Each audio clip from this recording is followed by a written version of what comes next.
തന്നെ പിടിച്ചുകൊണ്ട് പോകുമ്പോൾ കിടപ്പുമുറിയിലെ മെത്തയുടെ അടിയിൽ സൂക്ഷിച്ചിരുന്ന 5 പവന്റെ സ്വർണ്ണമാലയും 10 ഗ്രാമിന്റെ ലോക്കറ്റും മൊബൈൽ ഫോണും ഒരു ടോർച്ചും നഷ്ടപ്പെട്ടതായി അൻസാരിക്ക് മനസ്സിലായി.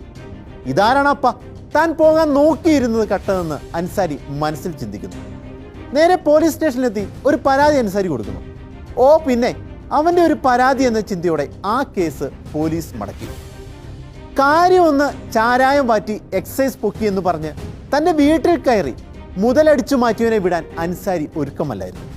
അഭിഭാഷകൻ മുഖേന കോടതിയെ സമീപിച്ചപ്പോൾ പോലീസ് വീണ്ടും കേസ് അന്വേഷിച്ചു. ഇതിനിടെയാണ് അൻസാരിയുടെ നഷ്ടപ്പെട്ട മൊബൈൽ ഫോണിൽ ഒരു പുതിയ സിം പ്രവർത്തിക്കുന്നതായി പോലീസിന് മനസ്സിലായത്. ആ വഴി അന്വേഷണം മുന്നോട്ട് പോയപ്പോഴാണ് ആളെ പോലീസിന് പിടികിട്ടിയത്. അൻസാരിയുടെ വീട്ടിൽ റെയ്ഡ് നടത്തിയ എക്സൈസ് ഓഫീസറാണെന്ന്. പിന്നെ ഒട്ടും വൈകിയില്ല, പോലീസ് കൈയോടെ പൊക്കി. തൊണ്ടിയടക്കം എക്സൈസ് ഓഫീസർ ഷൈജു പിടിയിൽ.